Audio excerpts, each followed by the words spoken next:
Donc, ce chapitre va concerner le e-marketing, les différents objectifs de ce e-marketing. Puis on abordera également les outils qui vont nous permettre de répondre à ces objectifs-là. Puis on terminera par un aspect très important qui est la mesure de l'efficacité de nos actions, avec à chaque fois quelques points très importants. Donc les objectifs du e-marketing sont variés. Voici les quatre principaux qu'on va aborder. Donc la création de valeur, la fidélisation, l'augmentation de trafic du site internet, et puis bien sûr, puisque in fine tout ce qu'on fait c'est pour gagner de l'argent, hein. Donc générer des leads, on verra ce que c'est qu'un lead, hein, une piste à suivre, un prospect, et ben pour arriver à rentabiliser nos actions de communication, et puis différents objectifs chiffrés, l'augmentation de chiffre d'affaires, la prise. Donc le sommaire, on va démarrer par quelques généralités et définitions. Donc un petit rappel sur la définition du e-marketing. Donc c'est le marketing électronique, toutes les actions qu'on va pouvoir mettre en œuvre de manière électronique afin de répondre aux objectifs cités précédemment. Donc ça peut être défini, c'est le deuxième paragraphe, ça peut être défini comme l'ensemble des activités marketing qu'une organisation, qu'un produit ou qu'une marque réalise via des canaux numériques. Donc les différents objectifs qu'on a peut aborder déjà en préambule. Donc le premier objectif, ça va être essayer de créer de la valeur pour la marque. Et pour créer cette valeur, on va aborder la notion d'avantage concurrentiel. Donc c'est une notion qui a été mise au goût du jour par Porter. Et globalement, que dit Porter ? Eh ben, dans la mesure du possible, on va essayer de maintenir un avantage sur nos concurrents. Cet avantage concurrentiel, donc, il va pouvoir porter sur chacun des éléments du mix marketing. Okay. Et qu'est-ce qu'il va prendre en compte ? Qu'est-ce qu'on va prendre en compte pour créer cet avantage ? Eh ben, deux éléments développés par Porter. Sur votre gauche, c'est tout d'abord ce qu'on appelle les 5 forces de Porter, et qui vous seront un petit peu expliquées dans la vidéo d'après, dont vous avez le lien. Et puis sur la droite, la chaîne de valeur de Porter, c'est-à-dire comment on va mettre en branle tous les éléments de l'entreprise pour arriver vers un objectif commun et unique, qui est générer de la valeur, générer du chiffre d'affaires, générer de la marge. Donc ce sont des éléments que vous avez probablement déjà vus en marketing, et je vous laisse prendre connaissance de la petite vidéo correspondante dont vous avez là, encore une fois, le lien en dessous.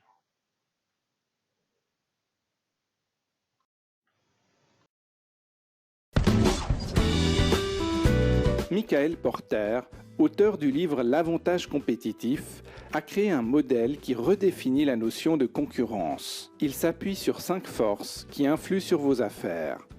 1. Le pouvoir de négociation des clients, plus ou moins grand selon leur nombre et leurs forces respectives. 2. Le pouvoir de négociation des fournisseurs. Il varie s'ils sont nombreux, s'ils ont un savoir-faire unique ou s'il existe une autre offre similaire. 3. La menace des produits de substitution. Ce sont les alternatives à votre offre, comme Uber qui se substitue au taxi traditionnel.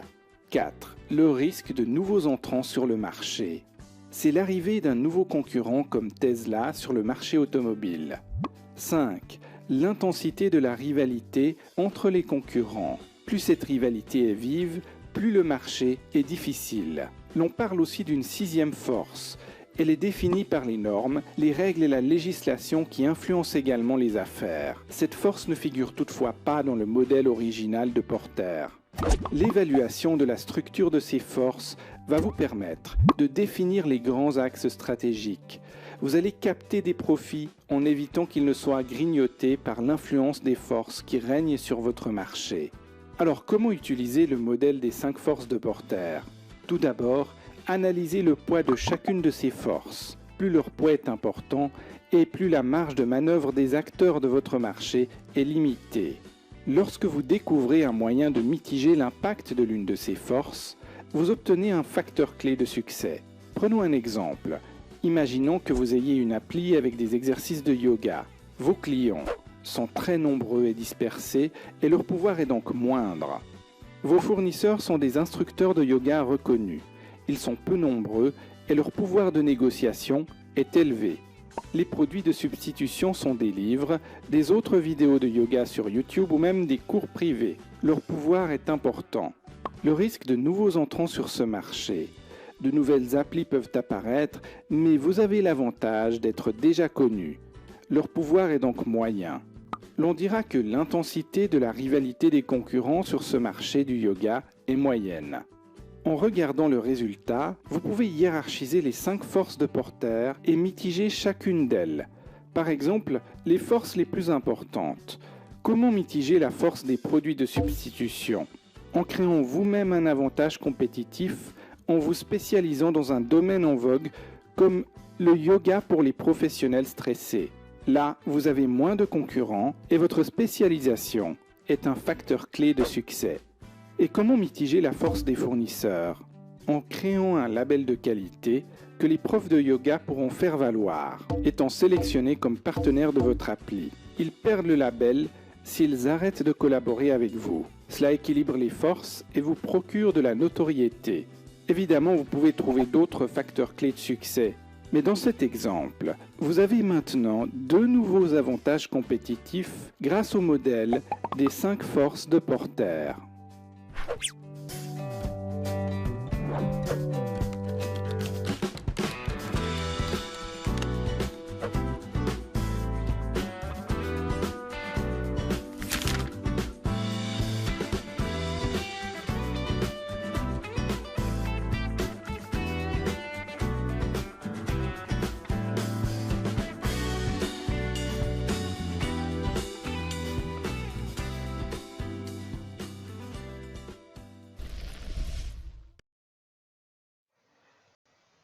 Donc on l'a vu, les éléments pris en compte selon la théorie de Porter, donc la connaissance de ces éléments va vous permettre de maintenir un avantage concurrentiel. Voilà. Pour ce qui est du digital, bah là aussi vous allez pouvoir essayer de maintenir un avantage concurrentiel pour attirer les clients jusqu'à vous, avec un l'objectif suivant qui est augmenter la notoriété. Et pour ça, bah, on va travailler le trafic de notre site internet, le trafic de nos pages Facebook. Donc, comme je le dis dans le petit paragraphe, bah, le trafic sur un site, qu'il soit marchand ou non, ça s'apparente à des visites en magasin. Plus vous avez de gens en magasin, plus vous avez de chances de vendre vos produits, plus vous avez de visites sur votre site internet, plus vous avez de chances, in fine également, soit de vendre, soit par l'attractivité de votre site, de faire venir les gens dans votre magasin. Donc un petit classement du trafic des sites internet en France, donc sans grande surprise, hein, on retrouve les sites, des sites extrêmement connus. Alors pour la jardinerie, qu'en est-il? Allez, petit concours, je vous écoute. Non, c'est pas Jardiland. Non, c'est pas Gambert. Non, c'est pas Bricomarché. Non, le premier site au niveau du trafic de jardinerie en France, c'est le site de Willems. Voilà. Vous avez gagné, vous avez perdu? Donc, objectif suivant, si vous avez réussi à attirer des gens sur vos sites internet, l'objectif c'est de conserver ces gens-là. Donc, les gens qui ont un contact envers vous, c'est ce qu'on appelle des leads, des pistes. Okay, et donc, tout l'objectif sera de transformer ces pistes en clients. Mais dans un premier temps, il faut les trouver, ces pistes. D'accord. Donc la dernière question, comment générer des leads? Donc plusieurs outils qu'on reverra plus tard, hein, le réseau social, la newsletter, le marketing direct.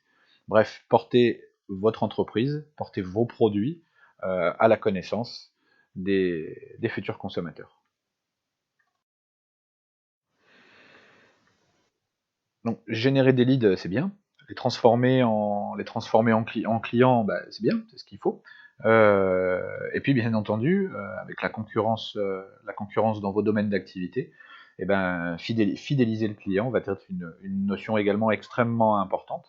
Donc comment on va fidéliser les clients? Il y a une donnée qui va pouvoir vous aider, c'est travailler l'expérience client, c'est-à-dire ce que va vivre le client avec votre entreprise ou votre marque. Donc qu'est-ce que c'est que l'expérience client? C'est le résultat d'un contenu unique, original, bien distinct de celui de la concurrence. On pourrait redonner la notion d'avantage concurrentiel. Donc cela crée de la confiance entre la marque et le client. C'est pour cette raison que le contenu est de nature transparente, authentique et non publicitaire. Si on se rend compte de plus en plus, les gens les gens connaissent les techniques marketing, les gens sont au fait de ces techniques marketing. Donc l'objectif, ça va être, même si notre objectif final est bien de vendre, ça va être d'essayer d'amener ça un petit peu plus en douceur et de faire en sorte que le consommateur ne se sente pas comme une vache à lait et que quoi qu'on fasse, quoi qu'on dise, et sur nos outils de communication, c'est pour leur faire acheter des choses dont ils n'auraient pas besoin. Donc lorsque l'internaute est fidélisé à la marque, on se rend compte d'un comportement qui est plutôt intéressant pour nous, c'est-à-dire que si on est fidèle à une marque, on sera prêt à faire un effort financier un petit peu plus important pour continuer à travailler avec cette marque. L'exemple d'Apple, dont on reparlera, est un exemple intéressant, puisque Apple fait des produits qui sont haut de gamme, qui sont souvent plus chers que des produits concurrents, et pourtant, on sait que les consommateurs d'Apple sont très attachés à cette marque-là. Je vous mets le lien vers un article qui est très intéressant, que vous pourrez lire à tête reposée, et qui traite justement de cette notion d'expérience client.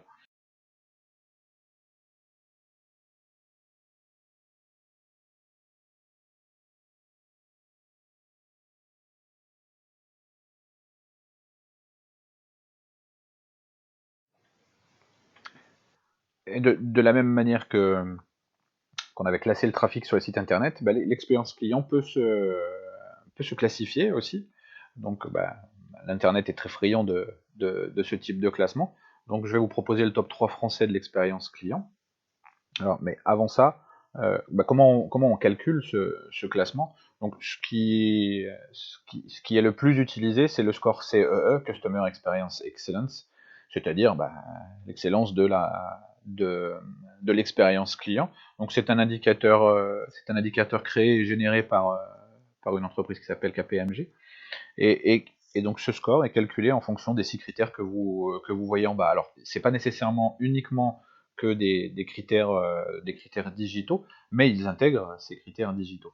Donc le premier élément, c'est la personnalisation. On sait très bien que le client, pour être fidèle, il a besoin de se sentir quelqu'un. On pourrait revenir à la pyramide de Maslow, sur des besoins tels que l'appartenance à un groupe, les besoins tels que l'estime des autres, pardon. Ensuite, le temps et les efforts pour accéder à l'info, pour accéder au produit. Donc là, ça peut être adapté à un site internet, mais c'est aussi également adapté à la vie du magasin. Les efforts pour trouver les bons produits, les efforts, le temps d'attente en caisse, etc., etc. Donc on peut ramener ça à des notions de marchandisage. Donc l'attente vis-à-vis de l'entreprise, l'attente vis-à-vis des produits, l'intégrité de l'entreprise. Donc là, on peut ramener à la notion que vous connaissez probablement de RSE, responsabilité sociétale des entreprises. Est-ce que c'est une entreprise respectueuse de l'environnement, de ses consommateurs? Est-ce que c'est une entreprise inscrite dans des notions de développement durable, etc., etc. La résolution. Donc les résolutions que peuvent prendre par l'entreprise, donc ça ramène encore un petit peu à la notion d'intégrité, là encore, de respect de l'environnement, respect du bien-être animal, etc., ces choses qui sont très en vogue en ce moment. Et puis l'empathie, la capacité de l'entreprise à se mettre à la place de son consommateur. Donc c'est une notion qui est très importante, puisque si vous avez la possibilité de vous mettre à la place de votre consommateur, vous le comprendrez mieux. Si vous le comprendrez mieux, si vous le comprenez mieux, pardon, vous le servez mieux. Cette notion d'empathie sera abordée dans une vidéo qui arrive dans quelques slides. Donc le classement de l'expérience client en France. Donc selon ce score CE, c'est un classement qui date de 2019. Donc les hôtels Mercure en 1, PayPal en 2 et la Maïf en 3. Désolé, il n'y a pas d'entreprise. Donc là, c'était l'expérience client d'un point de vue général, même si les outils digitaux sont intégrés dans ces notions. Et il existe un top, un classement français de l'expérience digitale client. Donc, où là, on va retrouver l'un de nos top 3 de l'expérience globale. Comme c'est une entreprise digitale, c'est tout à fait logique. Voilà, je vous laisse prendre connaissance de ce top 5. Et puis en petit bonus, eh ben, je vous mets le top 10. Donc là, encore une fois, bah, désolé, il n'y a toujours pas de jardinerie qui pointe à l'horizon. Donc nous avons vu les objectifs. Donc pour chacun de ces objectifs, on va voir les outils mis à votre disposition pour travailler ces objectifs. Donc pour la création de valeur, on va regrouper les outils dans le mix marketing. Donc pour chacun des éléments du mix, on va avoir des outils pour le travailler. Donc dans un premier temps, le P produit, hein, la définition de l'offre, le positionnement, la réponse aux besoins réels, la segmentation, etc. Et là, je vous prends l'exemple d'Apple, qui a une offre très, très spécifique, hein, avec ses propres outils, ses propres codes. Ensuite, pour la stratégie de prix, le low cost est un exemple, hein, mais on pourrait en trouver d'autres. Donc, vous allez pouvoir vous différencier par rapport à votre offre de prix. Donc, c'est très vrai pour Free euh, quand ils ont souhaité intégrer le marché de la téléphonie, hein, vous connaissez ça. Pour avoir lu un article assez récent, il semblerait que cette stratégie soit en train de montrer ses limites et que la réaction des autres opérateurs est en train de mettre à mal Free qui perd régulièrement des abonnés.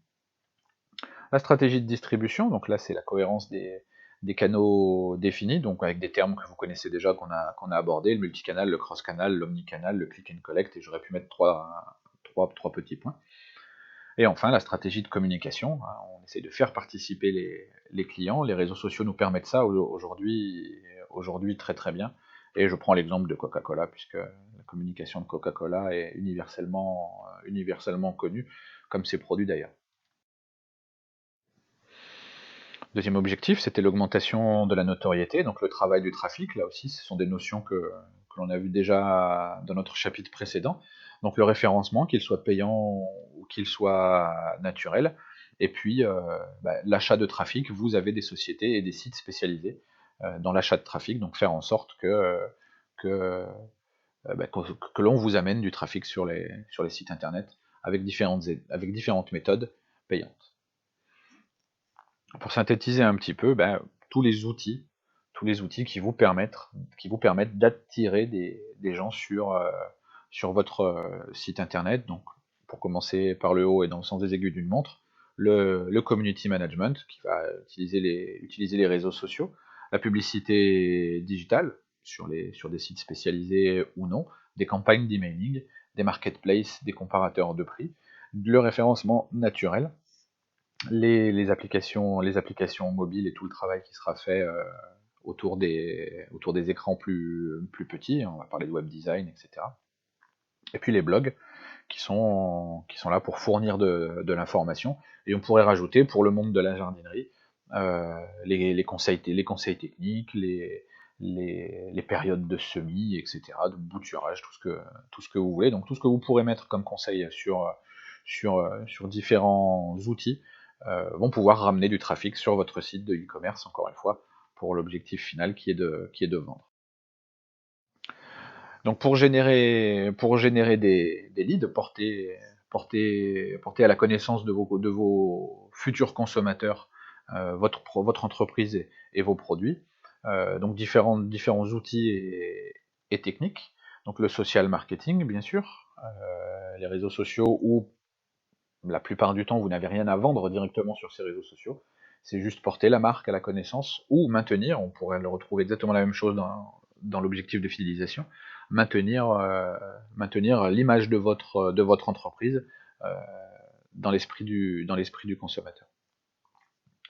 On peut le faire ça sous forme de jeu également, c'est très présent sur les réseaux sociaux, et ça nous permet, sous couvert de quelque chose entre guillemets de sympa, ça nous permet de collecter de l'information sur les gens, hein, des jeux avec inscription notamment pour récupérer une adresse mail, etc. etc.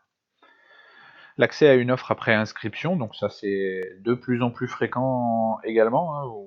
Vous vadrouillez sur un site internet, et si vous voulez avoir accès à tel ou tel type d'infos, ou même parfois pour valider votre panier, souvent pour valider votre panier d'ailleurs, eh ben on a besoin de récupérer certaines infos. Et tant que vous tant que vous n'êtes pas inscrit, que l'inscription soit gratuite ou payante, tant que vous n'êtes pas inscrit, vous n'avez pas accès à la totalité des informations proposées. Du contenu téléchargeable, la grande mode notamment en marketing, et notamment en marketing digital, ce sont les livres blancs.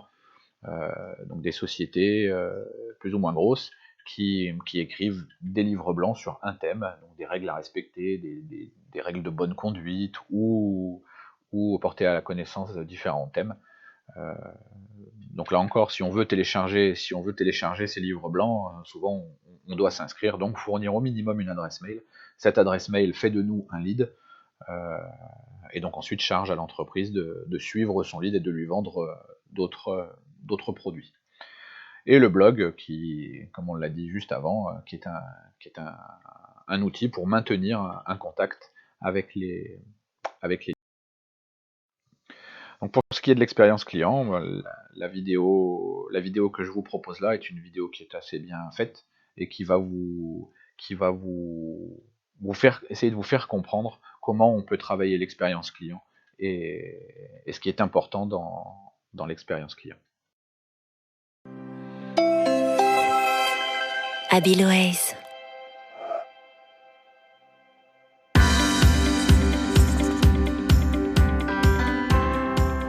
Que vit votre client lorsqu'il appelle votre centre de contact? Un long moment de musique? Une voix qui lui dit tapez 1 pour le service commercial, tapez 2 pour la direction? Ou bien quelqu'un qui l'écoute et qui lui apporte une solution immédiate? Laquelle de ces solutions lui permettra de vivre une expérience mémorable? Pour sortir du lot et tirer votre épingle du jeu, n'hésitez pas à aiguiser vos compétences en matière d'expérience client. Aujourd'hui, les clients n'achètent plus seulement des produits ou des services, ils sont acheteurs d'une expérience. Une expérience autour du produit ou du service. 81% des clients sont prêts à payer plus cher pour bénéficier d'une meilleure expérience client.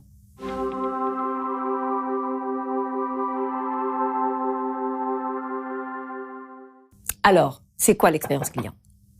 Eh bien, c'est le résultat de l'ensemble des interactions qu'un client peut avoir avec une entreprise ou bien une marque à un instant T du parcours client. Votre rôle est donc de mettre le client au centre de chaque action et à tout niveau de l'entreprise. Vous le savez bien, l'expérience client est aujourd'hui omnicanale. La multiplicité des canaux d'accès sont de formidables occasions d'interaction avec les clients. Toute expérience client vécue est traitée par le cerveau.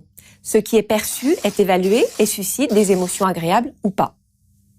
L'ensemble des perceptions, émotions et pensées forment la boîte noire du client.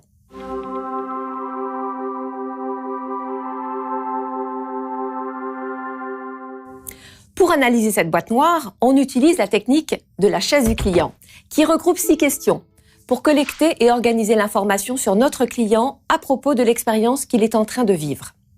Imaginons un instant que vous êtes en réunion commerciale et vous matérialisez la présence de votre client par une chaise vide.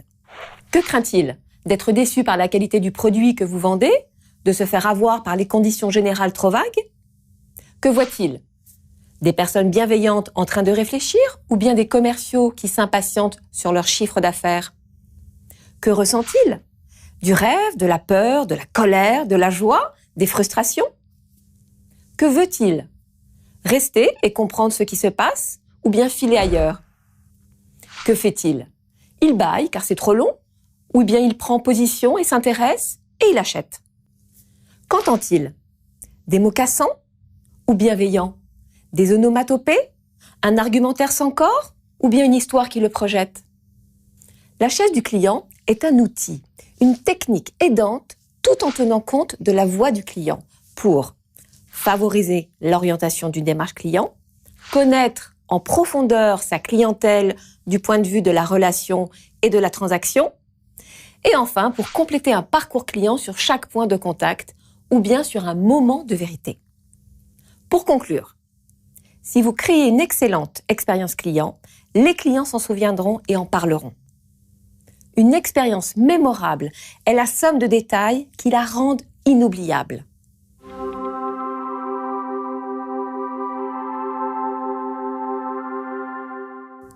Pour aller plus loin, je vous propose l'expérience suivante. Installez physiquement une chaise, la chaise du client, dans une salle de réunion pour matérialiser la présence de votre client. Répondez aux 6 questions pour décrire ce qu'il vit à un instant T du parcours client.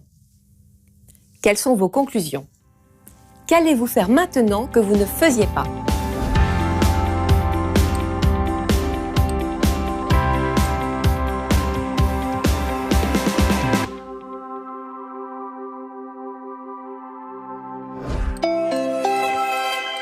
Habilways.